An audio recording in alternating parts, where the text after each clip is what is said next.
Ассалаумағалейкум достар. 2015 жылдан бастап Қазақстан нарығында ақпараттық бизнес саласы қарқынды дамып келе жатты. Бүгін шағылымда қонақта Жаңаарпақ компаниясының негізін қалаушысы Асхат Абжанов бауырмен сұхбаттасамыз. Тамаша болады.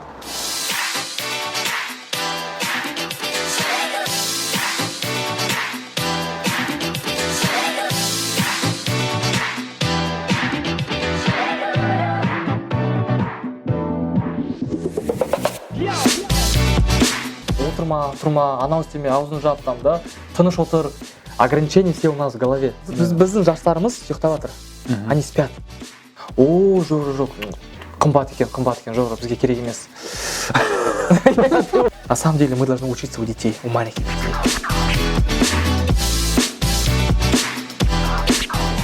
Көрермендерімізге Асхат Абжанов кім екенін таныстырып өтсеңіз. Есімім Асхат, жасым 30-да. Жаңаарпақ деген республикалық көшбасшылық мектебінің негізін қалаушымын. Рұқсат болса, сіздің сұрақтарыңызға мен орыс тілінде жауап берейін. Себебі өз ойымды орыс тілінде жеткізуге маған сізге ыңғайлы, ыңғайлы. Керемет. Рұқсат болса? Рұқсат әрине. Компания туралы жалпы Жаңаарпақ компаниясы қай жылы құрылды, қайдан идея келді, жалпы бастан бастасақ. Значит, откуда идея возникла? Да. До 27 лет я занимался разными бизнесами, пробовал себя и в организации мероприятий, проводил вечеринки, у меня была IT-компания, клининговая компания, автомойки мы открывали по городу в торговом центре Алмалы, в фитнес-центре World Class. Открывая разные бизнесы, я пробовал и там, искал ту нишу, которая меня бы зажигала и давала бы мне не только материально, да, ақша ғана емес, но и вот внутреннее удовлетворение. Что вот я делаю то, для чего я создан, то, что реально нужно людям. И сондай нишаны іздеп жүрдіңіз басында. Да. И вот 27 лет я понял, что все, что я делаю, это не про меня. Это не то, что я должен был делать. И тогда стал вопрос, а чем заниматься? А что есть мое? Менің сүйікті ісім деген не? Да? И я стал проходить разные тренинги, читать книги, общаться с успешными людьми. И тогда я нашел ответ. Ответ был, оказывается, с детства у меня был перед носом. Потому что с детства, когда они спрашивали: Асхат, болашақта кім боласың, да? Кем будешь? Я говорил: мұғалім болам. Я буду учителем. Но придя в школу, я передумал, потому что увидел учителей, узнал, сколько зарабатывает, поэтому отказался от этой идеи. И вот 27 лет я понял, что я хочу быть учителем. Сол нәрсе сізді шабыттандырады, да? Мотивация береді. Жаңаарпақ деген енді именно осы сала, балаларды оқыту саласы қалай идея келді? Біреу айтты ма, көріп қалдыңыз ба, бір жерден көріп қалдыңыз ба? Осы сала, ниша? В студенчестве я был руководителем молодежной организации «Тарлан». У меня был наставник Гани Бектаевич Бейсенбаев, он и сейчас мой наставник, очень мудрый человек. Тогда он мне эту идею в голову заложил.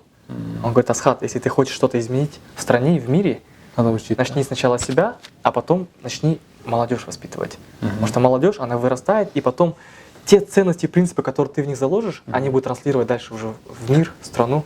И тогда я понял, что надо работать со школьниками. Со школьной скамьи. Сіздің ұстазыңыз былай айтқан кезде сізге ой салды, да?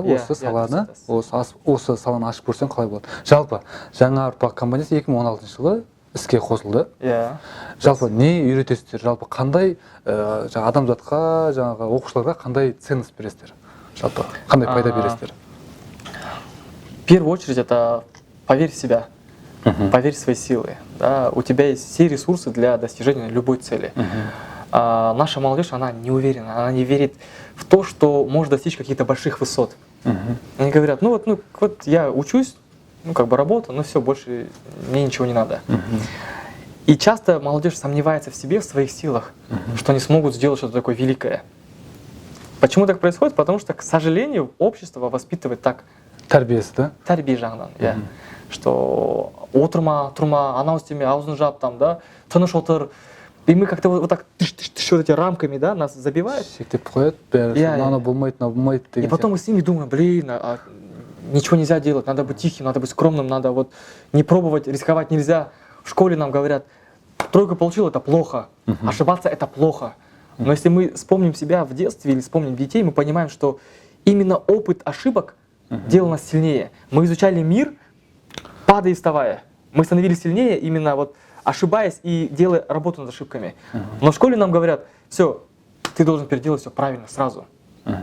И таким образом... ошибкадан қорқады. Я. Ошибкадан қорқады, істеуден уже бас тартады. Конечно, конечно. Синдром отличника есть такой, да, слышали? Я. То есть ребенок знает ответ на вопрос, он не поднимет руку, он не ответит, потому что он боится.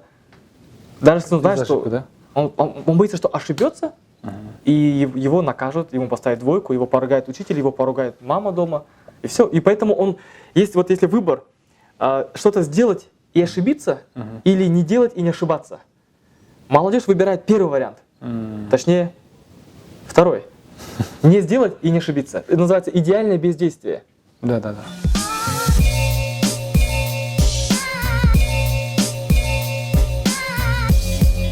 Идея келді, ойынға келді. Енді сіз бірінші нарықты зерттеп тест жасаған жарсыз. Басында қалай басталды? Ең басынан ол хобби болды. Хобби болды, да? Просто пошел в первую школу провести встречу со школьниками, старшеклассниками, поговорить о профессии, о том, как деньги зарабатывать. Потому что я сам, у меня личный пример, я со школьной скамьи деньги зарабатывал. В 3 классе я хлеб продавал, маме помогал. В 7 классе я продавал семечки, это был мой первый бизнес. С 9 по 11 класс работал официантом. И я ребятам говорил, ребят, можно зарабатывать. Ограничения все у нас в голове. Да. Мы сами себе создаем эти барьеры, говоря, что я еще молодой, либо слишком молодой, либо слишком старый, либо я чего-то там не знаю, там, я не готов и так далее. Это опять же преграды, мы их сами себе придумываем. И я стал говорить об этом школьникам, и я увидел, что глаза стали загораться. Көздерінде от жанып Я. Сіз өзіңізге де ұнайтын, оларға да ұнайтын былай айтқанда сол кезде сезіндіңіз, спрос бар екенін көрдіңіз, иә? Да. Ең басында қанша адам жинап оқыттыңыз жалпы? Баста 2016 жылы В бастаған общем, кезде. примерно полгода так ходил по школам. Әртүрлі мектептерге бардыңыз, өзіңіздің тренингтеріңізді өткіздіңіз. Да, ну мастер-класстар. Мастер-класстар тегін, иә. Сөйтіп жүрдіңіз да, спрос бар екенін білдіңіз да, бастадыңыздар. Қалай басталды жалпы? Жалпы ең жарнама бердіңіздер ме? Первый такой знак. Мне позвонили с Мангыстауской области, с Акимата, и сказали, приезжайте к нам, Ақтауға келіңіз, біздің 11 сыныпта оқушыларға тренинг өткізіңіз. Да, именно перед ЕНТ. Бүкіл шығындарыңызды өтеп береміз, ақшаңызды береміз деді. Я думал, вау, мне готовы Оказывается, спрос бар екен ғой. заплатить за это. Бесплатно как бы, ну понятно, всем интересно, а тут платно. И я вот целую неделю проводил эти тренинги, мы готовились, там настраивались, плакали, смеялись, визуализировали. И ребята, их отпустило, вот стресс ушел. У нас в стране очень часто после ЕНТ дети заканчивают смерть, ну как суицид. Да, дети поканчивают с собой, да, жизнь. Өкінішке орай. Да. Қазақстан вообще әлем бойынша екінші орын алады деді ме? Ну в топ-3. Топ-3-ға кіреді, Да. суицид бойынша. Я Кішкентай балалардың арасында. Именно жасөспірімдер. И тогда я понял, что в принципе за это готовы платить, и это помогает людям. До сих пор я встречаю студентов, там 3-4 курс, они говорят, ағай, сіз бізге Ақтауға келдіңіз ғой, осында тренинг өткіздіңіз. Типа, рахмет сізге, маған өте көмектестіңіз. Я думаю, вау, неужели, да? Еще, это же Ақтау, адайлар, такие жесткие, да, аттар кішкене. Оған анша-мұнша әңгіме өтпейді. А я еще приехал, русскоязычный такой этот северный. Мне говорят, Асхат, как ты проведешь? Тебя же сразу на месте там загасят тебя, загасят. Тем более 11 классники такие заряженные, адайцы, Маңғыстау. Нормально, никто ничего не сказал. Ол шақырған кісілер сізді қаяқтан көрген? Инстаграм, Фейсбук. Инстаграм, Фейсбуктан уже сіз 2016 жылдан бері уже салып жүргенсіз, иә? Ары қарай? Вот уже приехал в Алматы, я подумал, надо уже это делать более серьезно, уже как-то в формате упаковать, да. Атын қойып. Я нашел, пригласил партнера, ну, сотрудника. Это девушка Ақтоты. Она работала тогда в мебельном салоне, получала что-то типа 150 тысяч. Я говорю, Ақтоты, давай вместе молодежь воспитывать. Много. Единственное, ну, я не смогу зарплату большую платить. 60 тысяч тенге смогу. Для начала. Она получает там 150 тысяч. И идеяға ол сенді. И она говорит, жақсы ағай, да, жасайық. Мен сізге сенемін. И мы запустили.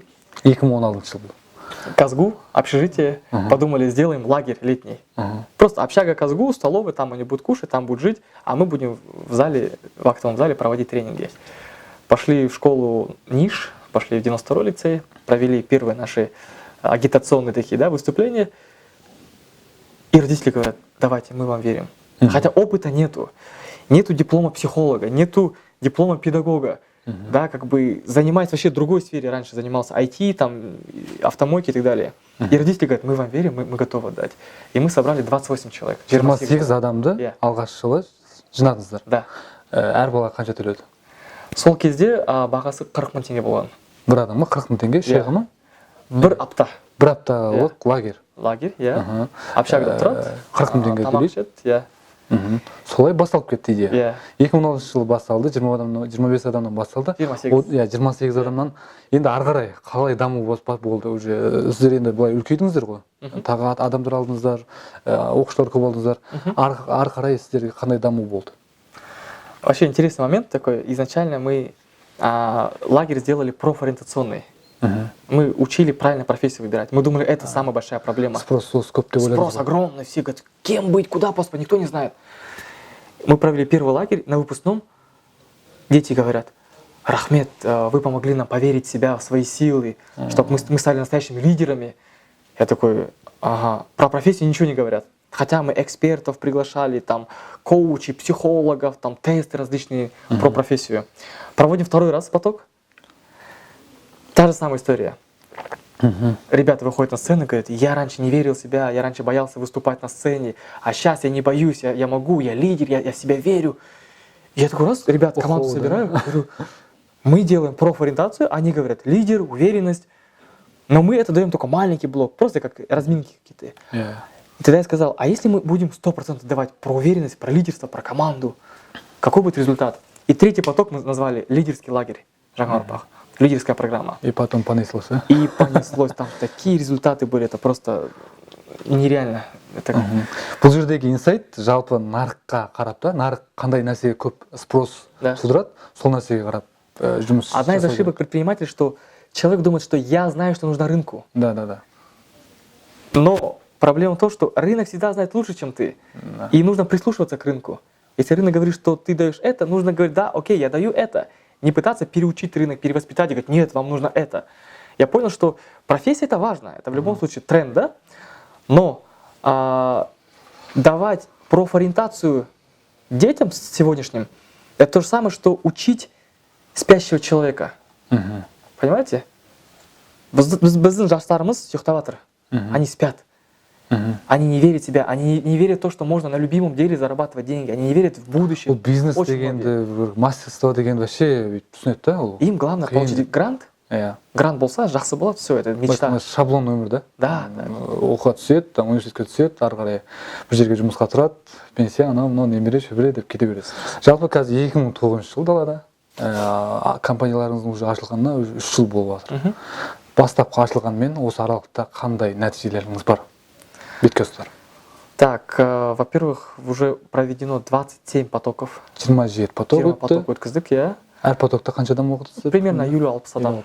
Сонда шамамен 27 поток болса? Примерно 1000 адам. 1000 адам уже бүкіл Қазақстаннан, Ресейден, Европадан, Киргизиядан келген. Уже международный формат бізде. То есть люди узнают, сарафанное радио работает. И результат көріп жатыр дейсіз ғой? Конечно, да. Плюс мы получили официальный статус клуба ЮНЕСКО.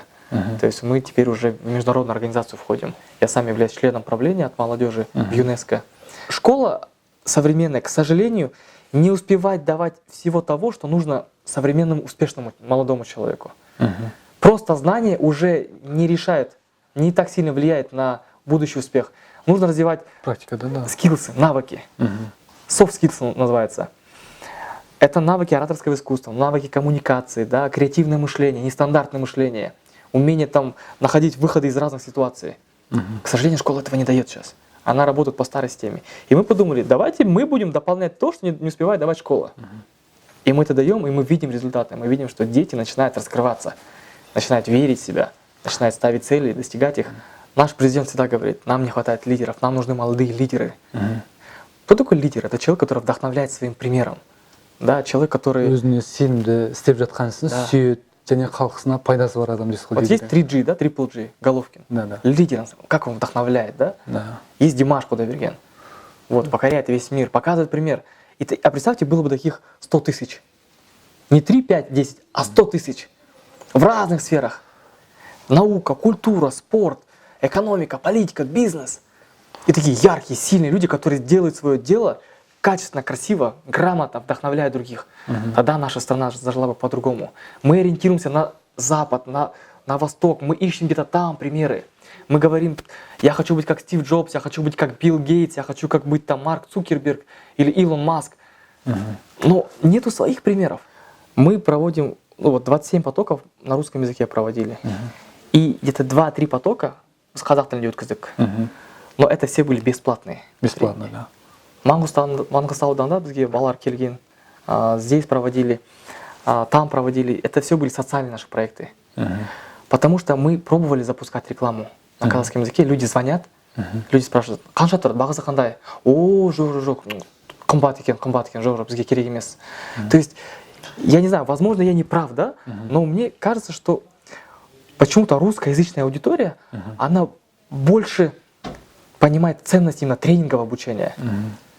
Айтқанда баласына былай оқытып дамытып инвестиция салғанға олар ақшаны көп көрмейді. Да. Причем я не говорю, что это русские казахи, именно казахтар, орысша сөйлесетін казахтар. Орыс тілді казахтар.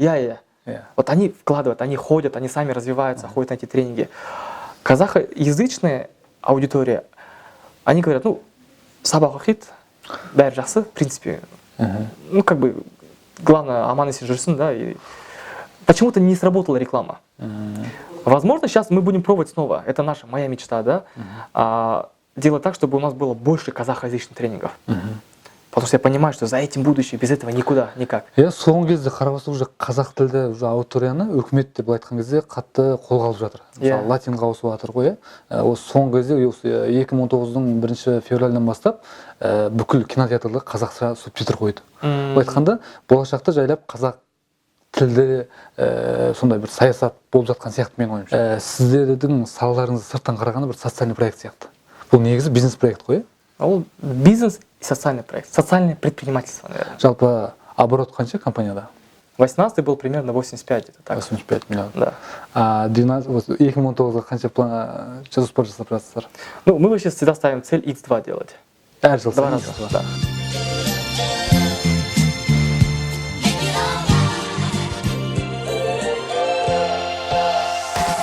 Компанияңыз ашылған 3 жыл аралықта факаптар болды ма? Факаптар, факап деген не? Факап деген жалпы өтпелі қиыншылық кезең. Мысалы, ақша жетпей қалды, бір сотрудниктер кетіп қалды, үлгермей қалдыңыздар ма, білмеймін, ата-аналар ұрысты ма, бір көп қой енді, ойламаған жағдайлар. Вообще факап это как неудача, да? Типа... Мен өйтіп айтпас едім, мен тәжірибе деп айтатын едім. Да, вот я поэтому переспрашиваю. Для меня нет понятия вот неудача, да, или там ошибки. Это все опыт. У нас были моменты, когда у нас не было зарплаты там 3-4 месяца. Ребята просто на голом энтузиазме работали. Сол уақытта қалай ұстап қалдыңыз оларды? Миссия. Идеяға, да? Идея. Я понял, что деньги это не самый главный мотиватор в работе. Это даже не входит в тройку, может где-то там дальше. Приоритетке төмен түседі. Дұрыс. В первую очередь это миссия. Для чего? Для чего ты это делаешь? Вот вы снимаете ролики, допустим, да? Если вы подойдете к человеку и скажете, я снимаю ролики, там, я хочу на этом деньги заработать, я хочу быть как Портнягин, да, хочу быть номер 1, пойдем ко мне. Вы скажете, ну да, окей. А если вы скажете, слушайте, я снимаю интервью Каспир Жоло, да? Я хочу поднять казахскую аудиторию, я хочу этот контент, знания донести до нашей аудитории, до молодежи. Хочу, чтобы они учились бизнесу. Не тратя на это деньги, чтобы они бесплатно смотрели в Ютубе, чтобы они страну поднимали. Поэтому я трачу свое время, свои деньги. Я встречаюсь с успешными людьми, не знаю, с бизнесменами ради этого. И я выбрал вас, чтобы вы передали свои знания. И тогда человек скажет, вау, такие, слушайте, вообще классно. Чем могу помочь? Сколько там денег вам, не знаю, может поддержать вас? Да. Люди покупают не то, что вы продаете, а для чего, зачем? И вот это зачем, это самый важный вопрос компании. Уже адам смысл была, да? Миссия это самое главное, это фундамент. У тебя может, не знаю, офис быть плохой, там, стрёмный, да? Может быть, зарплаты быть маленькие в компании. Но если люди понимают, для чего они это делают, они готовы жить этой работой, они готовы с утра до вечера работать, в выходные выходить. Что мы делаем 4 года, 3 года? Мы постоянно делаем, мы работаем больше, чем от нас требуется. Потому что мы верим, что мы спасаем жизнь людей. Мы слышим отзывы людей, родителей, которые говорят, моя дочка хотела вообще жизнь покончить самоубийством до обучения у вас. А сейчас я вижу ребенка, который радуется жизни, который обнимает, говорит: мама, я люблю жизнь. Люди добрые, оказывается, есть. Оказывается, есть смысл жить дальше. И мы понимаем, что, возможно, мы жизни людей спасаем. Наша большая мечта — это... Вот мы сейчас в топ-3 входим, да, в топ-позиции в мире по подростковым суицидам. Наша мечта сделать так, чтобы в Казахстане было 0 суицидов. Это ненормально, это дико, это ужасно, когда дети убивают сами себя, понимаете? И мы находимся в топ. И по сравнению с этим, то, что у нас нефть, газ, уголь, там, вся таблица Менделеева, это все обесценивается сразу. Мы теряем детей наших, наше будущее. И наша мечта сделать так, чтобы Казахстан был страной, где 0 суицида. Мотивация берет несте, движок. Ну, в первую очередь, наверное, как я говорю своим детям, да, занимайтесь любимым делом. Тогда у вас будет внутренняя мотивация. Я нашел свою внутреннюю мотивацию. Я делаю то, что я люблю. Когда я вот выступаю перед школьником, я забываю про время, про какие-то проблемы, заботы, там, переживания. Все, я в фокусе, я здесь. Результат вдохновляет очень сильно. Сіздің өміріңізді өзгерткен кітап? Кітап жалпы? Грег Мартенсон «Три чашки чая». Это первая книга, которая прям очень вдохновила. Оның ішінен қандай инсайт алдыңыз? Қандай сөзді естіп, сіз сол кезде? Там история про альпиниста, американца, который в горах в Тибете покорял вершины, и он увидел детей, у которых нет школ. И он понял, что вот эти вот люди, не имея образования, их потом очень легко вербуют в террористы. Но американское правительство, да, вот где та страна, в которой он живет, оно все время говорит: надо бороться, надо воевать с терроризмом. А он придумал свой подход. Он стал строить школы в этих горах. Тибетте, да. Вот в тех районах. И он сказал: я буду давать знания, чтобы они понимали, кто они, на что они способны, чтобы они не шли вот в радикализацию, да, чтобы они не становились террористами. И его поддержали. Правительство его не поддержало, но поддержали простые люди, американцы, стали давать им деньги. И там вот в Тибете, кажется, вот есть такая традиция. Почему три чашки чая? Когда тебе наливают первую чашку чая, ты просто как гость, да? Если тебе наливают вторую чашку чая, ты уже как друг. А если тебе третью чашку наливают, ты уже как родной человек. И вот везде, где он ходил вот по этим горам, по этим селениям, ему наливали 3 чашки чая, его за своего приняли. И я, когда это прочитал книгу, я как будто бы себя увидел вот, героем. Сейчас я читаю Коран в переводе. Да, сейчас это для меня книга номер 1. Раньше я думал, что это просто какие-то непонятные там хадис, аяты, что-то сложное. Сейчас я читаю, и я понимаю, что это же история, это книга жизни, это инструкция по жизни. Я думаю, как люди до сих пор не читают эти писания священные? Там же все написано, как надо жить, как надо общаться, как надо друг друга поддерживать, какие роли в семье есть. Да, что должен делать мужчина, что должна делать женщина. Там история цивилизации. Я понял, что это очень интересная книга. Даже просто с точки зрения, там, даже если человек неверующий, но если он почитает там, Коран, да, он просто узнает историю лучше. Он узнает людей лучше. Это как... Я понял, что все тренинги, будь то там Брайан Трейси, там Тони Роббинс, да, вот, Исхак Пинтасевич, там, если вот их мысли все, да, вот взять, они просто, вот, все в основе есть вот в Коране, в священных писаниях, будь то Библия, да, Тора, Коран. Сізге айтылған ең керемет кеңес біреу айтқан? Маған айтқан ба или? Сізге айтқан. Идея от моего наставника Айзире, это моя дочка, она мой лучший учитель. И она мне просто каждый день показывает, я каждый день просто в шоке, смотря на нее, она показывает, каким должен быть человек настоящий. Мы пытаемся учить детей, воспитывать их, переделывать их. На самом деле мы должны учиться у детей, у маленьких детей. Они живут в настоящем. Они не думают о прошлом, будущем, они здесь и сейчас.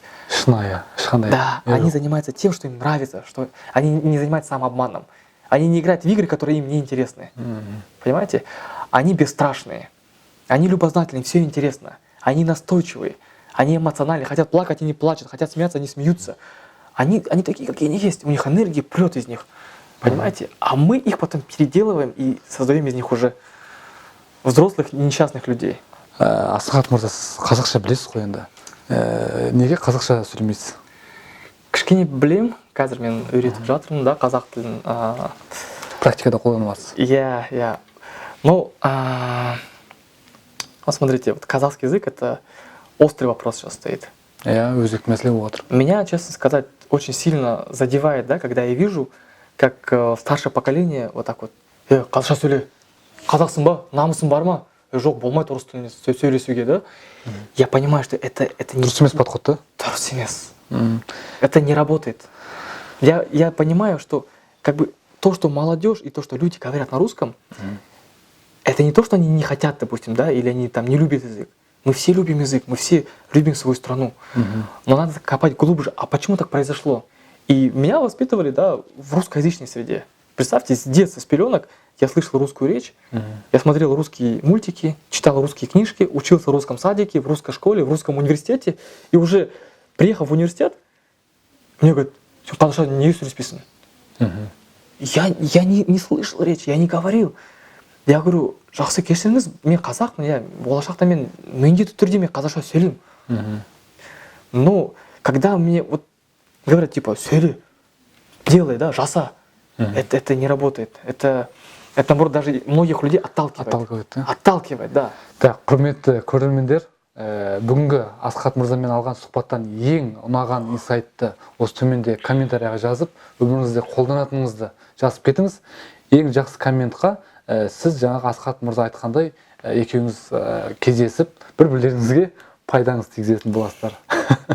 Асхат мырза, сізге көп рахмет, уақытыңызды бөліп, осындай керемет өзіңіздің тәжірибеңізбен бөліскеніңізге. Әлі алда бұйыртса үлкен шыңдардан көруге тілектеспін. Жаңағы айтқан мақсатыңыз бар ғой, 100 мың баланы оқытып дамытам деген. Көп қуаныштым. Рахмет. Алла разы болсын. Рахмет.